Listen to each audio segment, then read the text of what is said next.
So today I'm going to be talking about using your talents for the Lord and how important it is to use whatever God is giving you. We all have different talents, different abilities, and it's not a coincidence. God designed each and every one of us very specifically for whatever it is that He has for us to do and He wants us to do. It's our job to develop them, get better at them, and use them for God's glory. The story that this video is based on is the parable of the talent. This master gave, I'm paraphrasing, but he gave 10, 5, and 1, and then the ones that got 10 and 5, they multiplied, and then the one that got 1, he digged it up and buried it because he thought that the master would get mad. And so to the ones that got more, the master ended up giving them more because they were faithful in little, so he knew that he could trust them with more. And the one that didn't reinvest it, he made him give his talent to the one that had 10. So it's really important to use whatever God has given you. And another Bible verse is in 1 Peter 4:10. As every man hath received the gift, even so minister the same one to another, as good stewards of the manifold grace of God. So it's really important to be a good steward of whatever talent and gift that God has given you. For me personally, I have always wondered this. I really think that being creative is one of the talents that God has given me, specifically in art and in writing. When I was little, I was always drawing, reading, and writing. And I actually have a specific memory because I used to make little books. And I remember my mom was in the shower and I was finishing one of my little books. And I wanted to put written and illustrated by moi. And I remember I didn't know how to spell illustrated. It seemed like the longest word in the world to me. I must have been like 6 or 7. And so I remember knocking on my mom's restroom door and I was like, Mom, how do you spell illustrated? And then she told me, and I was like, that's such a long word. And I remember being so proud of myself when I spelled computer all by myself because that was such a long word. I also remember asking her, I was making like a calendar or something. And so I was writing the days of the week. And I remember I knew how to spell day. So I didn't want her help on how to spell day. But I didn't know how to spell fry. So I was going to spell Friday. But I already knew how to spell day. So I just asked her, Mom, how do you spell fry? And she was like, fry. I'm like, yeah, like fry. And so she said F-R-Y. So I actually ended up spelling Friday, F-R-Y, day. Because I already knew how to spell day. So those are just the memories that I have. I remember in elementary school winning the Best Little Artist Award. And just like all of my classmates always complimenting my art. And I remember also always being complimented on my writing. When I was in 3rd grade, I'm lying. No, when I was in 5th grade though. When I was in 3rd grade, my mom had a baby, my little sister. And then when I was in 5th grade, we were supposed to write like about a life story. And I specifically remember like I wrote something along the lines of, one day a visitor came to my life that changed. I don't even know. That changed my life forever, basically. But that was like my hook. And then I just started writing about my little sister being born. And I remember the principal like walking in to observe that day. And she came and she was like, oh my goodness, everybody. And she like picked up my paper and she showed it off. And yeah, I've always kind of had that throughout school. Like even in high school, my writing was like used as samples a lot. And in college, I remember in college actually because I started college a semester later, and so my English class was like 12 people. And I remember my professor, he on all of my essays he would literally write something like, you have a great future in writing, stuff like that. I would say whatever it is, and I'm not saying all this to brag, okay, I'm just kind of showing you the evidence of what if you have something that people are always complimenting you on, like a skill that you have. It might just be like a talent that God gave you, because I wouldn't say that I really try in art or writing. It's just kind of something that has always came naturally to me, and I do in the later years of my life so far.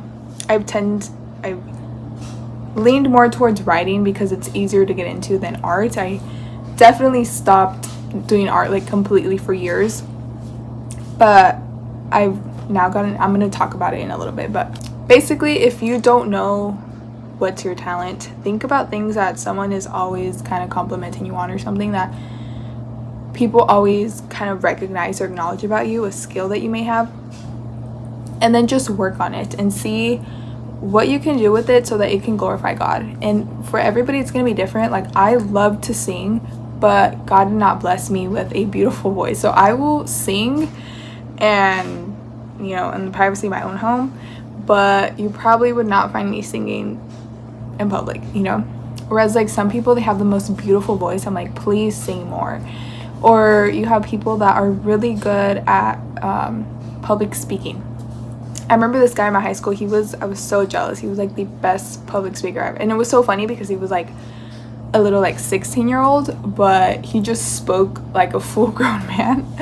There's just like so many talents that people can have. Some people are really good at math and just logical stuff, and then some people are leaning more towards like creative stuff. It's great because if we were all the same, then we wouldn't be able to appreciate all the different gifts that there are. If you think about, I think it's in Corinthians where it talks about we're all members of the body of God, or the body of church. I'm paraphrasing as always.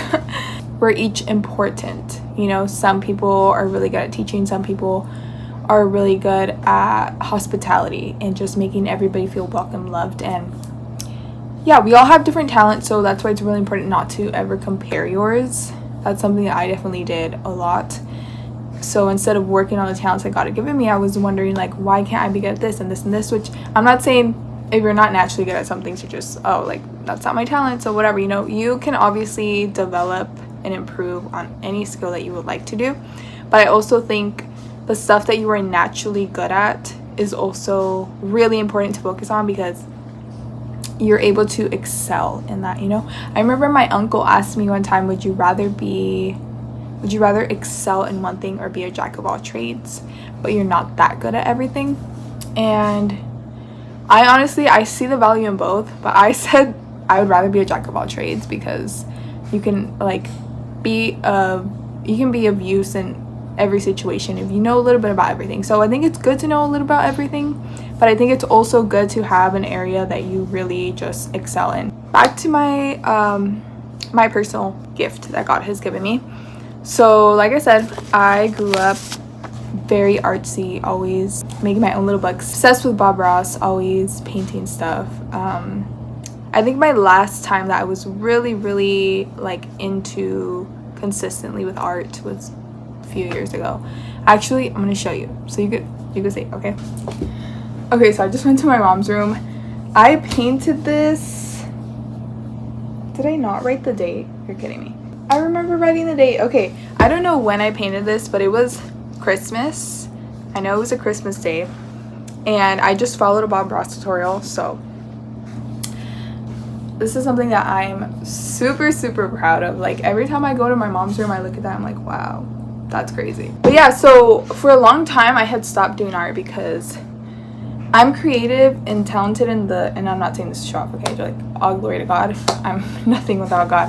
He made me everything I am. Like, if you put a picture of something in front of me, I could pretty much like copy it down, like sketching. But if you were to tell me like draw a horse from like the top of your brain, I could not do it. So I do need like a reference photo. I thought that was like, oh, like I'm just not good at art because like I can't just come up with it like out of my brain, you know. I remember like just drawing stuff like out of my head when I was little. So I forced myself, and I was like, because again, I've been struggling with perfectionism like the last few years. So I kept like wanting to do this, but I was like, no, it's not gonna be good, blah blah blah. So I literally forced myself. I was like, this is not gonna be perfect, but you need to get into the practice of drawing again. And so I will be publishing a children's book, okay, and it's called Waiting on the Frogs. This is the cover, and I did this all by myself. Yeah, I use alcohol markers and color pencils and pen, and I have no idea honestly when I'm gonna get done with it. Right now I'm literally just enjoying it because I finally got into the rhythm of not forcing everything to be perfect and just having fun with it. I think the most important thing is the lesson of the book. So this book, I hope, would teach the lesson of patience. And so yeah, these are like a few of the pages. A timer rang on my phone, so I don't know what got cut off, but I was just showing some of the pictures that I've done, and I'm just like so happy with it and like proud of it. And I have, I believe, like 8 more pages to do. I'm going to show you. Actually, I have like my journal that I'm working on here. So I just like sketched everything. I'm probably going to add another draft here because it just feels too empty here. Kind of show you like a little bit of the sketches. I had started going over it in color, and again, I literally just sat down, forced myself to come up with something, to do something, and I'm just really excited about it. Like it's so much more fun when you're not forcing everything to be perfect, because it never will be. And this is obviously not, you know, I don't know, famous I don't know, like famous kids, authors, and illustrators, honestly, but this is something that I've been thinking about doing forever, but I was just too scared. But like, God gave me a talent that I think should be used somehow, and this is kind of a way that I know I could use it. And I hope that encourages you to work on whatever talent it is that God has given you. And I hope this was an encouragement, and I hope you have a good day.